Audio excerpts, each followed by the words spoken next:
ಬೆಂಗಳೂರಿನ ಸರ್ವಜ್ಞ ನಗರ ವಿಧಾನಸಭಾ ಕ್ಷೇತ್ರದ ಕಾಚಾರ್ಕನಹಳ್ಳಿ ವಾರ್ಡ್ ನಂಬರ್ 30ರಲ್ಲಿ ಜನರಿಗೋಸ್ಕರ ದಿನನಿತ್ಯ ದುಡಿಯೋ ನಾಯಕರಾದಂತಹ ಸನ್ಮಾನ್ಯ ಶ್ರೀ ಜಯಪ್ರಕಾಶ್ ರೆಡ್ಡಿರವರು ಮತ್ತು ಶ್ರೀಮತಿ ಶೋಭಾ ಬಿ ರವರು ದಿನನಿತ್ಯ ಬಡವರಿಗೋಸ್ಕರ ಸಹಾಯ ಮಾಡುತ್ತಿದ್ದು, ಕಾಚಾರ್ಕನಹಳ್ಳಿ ನಾಗರಿಕರು ಸನ್ಮಾನ್ಯ ಶ್ರೀ ಜಯಪ್ರಕಾಶ್ ರೆಡ್ಡಿರವರನ್ನ ತುಂಬು ಹೃದಯದಿಂದ ಮೆಚ್ಚುಗೆ ವ್ಯಕ್ತಪಡಿಸಿದರು.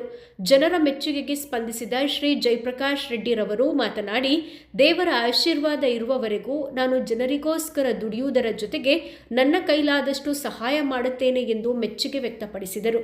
ಜೈ ಹಿಂದ್, ಜೈ ಕರ್ನಾಟಕ ಮಾತೆ. ನಾನು ನಿಮ್ಮ JP ನಿಮ್ಗೆ ಗೊತ್ತಿರೋ ಥರ ನಾನೊಂದು ಮೂರು ಸಿನಿಮಾ ಮಾಡಿದ್ದೀನಿ. ಪ್ರೊಫೆಷ್ನಲ್ ಆಗಿ ನಾನೊಂದು ಅಡ್ವೊಕೇಟು. ಇವತ್ತು ನಾನು ಇಲ್ಲಿ ಬರೋ ಕಾರಣ ಬಂದು ನಮ್ಮ ರಗಣ್ಣ ಅಂತ ನಮ್ಮ ಊರವರೇ ಅವರು ಎಲ್ಲರಿಗೂ ತುಂಬ ಸೇವೆಗಳು ಮಾಡ್ತಾರೆ. ಇವತ್ತು ಅವ್ರದ್ದು ಬರ್ತ್ ಆ್ಯನಿವರ್ಸರಿಯಿಂದ ನಾನು ಅವ್ರನ್ನ ನೋಡೋಕ್ಕೆ ವಿಶ್ ಮಾಡೋಕ್ಕೆ ಬಂದೆ. ಅಂದರೆ ಅವರು ಜನರನ್ನ ಕರೆದು ಎಷ್ಟು ಚೆನ್ನಾಗಿ ಅವ್ರಿಗೆ ಹೆಲ್ಪ್ ಮಾಡ್ತಾರೆ, ಅದೇ ಥರ ನಾನು ಮಾಡ್ತೀನಿ. ಅವರೊಂದು ಬೆಂಬಲ, ಅವರೊಂದು ಇನ್ಸ್ಪಿರೇಷನ್ ನನಗೆ.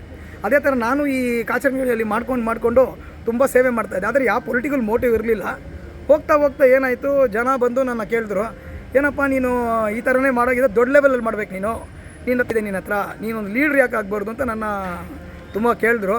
ಹಂಗೂ ನಾನು ತುಂಬ ಯೋಚನೆ ಮಾಡಿ ಒಂದು 15 ವರ್ಷ ಯೋಚನೆ ಮಾಡಿದೆ ನಾನು. ಯಾಕಂದರೆ ಫಸ್ಟ್ ಕಂಟೆಸ್ಟೆಂಟ್ MLA ಇಂಡಿಪೆಂಡೆಂಟ್ ನಾನೇ ಹಾಕಿದ್ದು ಕಾಚರ್ನಹಳ್ಳಿಯಲ್ಲಿ, ಸರ್ವಜ್ಞ ನಗರ ವಾರ್ಡು. ತುಂಬ ಚಿಕ್ಕ ಹುಡುಗನಾಗಿದ್ದೆ. ಇವಾಗ ಒಂದು ಮಟ್ಟಕ್ಕೆ ಬೆಳೆದಿದ್ದೀನಿ, ಒಂದು ನಾಲೆಜ್ ಇದೆ, ಮತ್ತು ಲಾ ಇದೆ ನನ್ನ ಹತ್ರ. ನಮ್ಮ ಜನಕ್ಕೆ ಏನು ಮಾಡಬೇಕು ಅದನ್ನು ಮಾಡೋಕ್ಕೆ ಸಿದ್ಧ ಇರ್ತೀನಿ. ಒಂದು ಲಾ ಆ್ಯಂಡ್ ಆರ್ಡರ್ನ ತುಂಬ ಚೆನ್ನಾಗಿ ನೋಡೋಕ್ಕೆ ಇಲ್ಲಿ ಪ್ರಯತ್ನ ಪಡ್ತೀನಿ.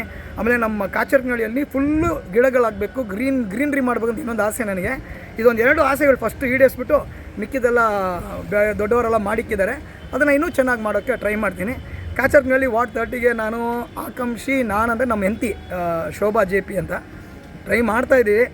ದೇವರಿಚ್ಛೆ, ಜನರ ಬೆಂಬಲ, ಜನರ ಆಶೀರ್ವಾದ ಇದ್ದರೆ 100% ಟಿಕೆಟ್ ಸಿಗ್ಬೋದು. ಇಲ್ಲಾಂದರೆ ಇಂಡಿಪೆಂಡೆಂಟಾಗಿ ಕಂಟೆಸ್ಟ್ ಮಾಡೋಕ್ಕೂ ರೆಡಿ ಇದ್ದೀನಿ. ಆಮೇಲೆ ದೇವ್ರಿಗೆ ಬಿಟ್ಟಿದ್ದು ಜೈ ಹಿಂದ್, ಜೈ ಕರ್ನಾಟಕ. ಮೋಟಿವ್ ಇವಾಗ ರಗಣ ಮಾಡ್ತಾ ಇರೋ ಥರ ನಾವು ಯಾವ ಪೊಲಿಟಿಕಲ್ ಮೋಟಿವ್ ಇಟ್ಕೊಂಡು ಮಾಡಿಲ್ಲ. ನಾವು ನಮ್ಮ ಕೈಯಲ್ಲಿ ಏನಾಗುತ್ತೋ ಅದನ್ನು ಇಷ್ಟವರೆಗೂ ಮಾಡ್ಕೊಂಡು ಬಂದಿದ್ದೀವಿ. ಇನ್ನು ಮೇಲೆ ನಾವು ಅಂದ್ಕೊಂಡ್ವಿ ಸರ್ಕಾರದ ಕಡೆಯಿಂದನೂ ಇನ್ನೂ ಮಾಡ್ಬೋದಲ್ಲ ಜನಕ್ಕೆ. ನಾವೇ ಎಷ್ಟು ಮಾಡ್ತೀವಿ ಒಳ್ಳೆತನ ಒಂದು ಮೋಟಿವ್ ಇಲ್ಲದೆ ಬೇರೆಯವರು ಹೆಲ್ಪ್ ಮಾಡಬೇಕು ಅನ್ನೋ ತುಂಬ ಪ್ರಯತ್ನ ಪಡ್ತಾಯಿದ್ದೀವಿ. ಅದಕ್ಕೆ ಮೋಸ್ಟ್ಲಿ ಜನರೆಲ್ಲ ಒಂದು ಆಸೆ ಪಡ್ತಾರೆ, ನಮ್ಮಂಥ ಯೂತ್ಸು, ಯಂಗ್ ಲೀಡರ್ಸು ಹೊಸ ಮುಖ ನೋಡಬೇಕು ಅಂತ ತುಂಬ ಇಷ್ಟಪಡ್ತಾರೆ ಕಾಚರ್ನಹಳ್ಳಿ. ನಾನು ಹೊಸ ಮುಖ ಅಲ್ಲ, ಹಳೆ ಮುಖನೇ, ಆದರೆ ಪೊಲಿಟಿಕಲ್ಲಿ ಹೊಸ ಮುಖ. ಸೊ ನಮ್ಮ ಹೆಂಡತಿ ನೋಡೋಣ, ದೇವರಿದ್ದಾರೆ, ನಿಮ್ಮ ಬೆಂಬಲ ಇರಬೇಕು. ನಮಸ್ಕಾರ. ಮಹಾಶಿವರಾತ್ರಿಯ ಈ ದೈವಿಕ ಸಂದರ್ಭದಲ್ಲಿ ನಾವು ಎಲ್ಲರಿಗೂ ನಮ್ಮ ಹೃತ್ಪೂರ್ವಕ ಶುಭಾಶಯಗಳು ಕೋರುತ್ತೇವೆ. ನಮ್ಮ ಪ್ರೀತಿಯ ಗ್ರಾಮವಾದ ಕಾಚರ್ಕನಹಳ್ಳಿ ನಿವಾಸಿಗಳಾಗಿರುವುದಕ್ಕೆ ನಮಗೆ ಹೆಮ್ಮೆ ಮತ್ತು ಸಂತೋಷವಾಗಿದೆ. ಈ ಶುಭ ದಿನದಂದು ನಮ್ಮ ಹಳ್ಳಿಯ ಪ್ರತಿಯೊಂದು ಕುಟುಂಬಕ್ಕೂ ಶಿವನು ಶಾಂತಿ, ನೆಮ್ಮದಿ ಮತ್ತು ಉಜ್ವಲ ಭವಿಷ್ಯವನ್ನು ನೀಡಲಿ ಎಂದು ನಾವು ಪ್ರಾರ್ಥಿಸುತ್ತೇವೆ. ಈ ಪವಿತ್ರ ರಾತ್ರಿ ನಮಗೆಲ್ಲರ ಜೀವನದಲ್ಲಿ ಸಕಾರಾತ್ಮಕತೆ ಮತ್ತು ಶಾಂತಿ, ನೆಮ್ಮದಿ, ಹೊಸ ಆರಂಭವನ್ನು ತರಲಿ ಎಂದು ಕೋರುತ್ತೇವೆ. ನಮಸ್ಕಾರ. ಇವನು ಅದ್ಭುತ ಜ್ಞಾನಿ, ಜನಸೇವೆಗೆಂದೇ ಹುಟ್ಟಿರುವ ದೇವರ ಕುಲವು, ಇವರ ನೆರಳೆ ಬಡವರಿಗೆ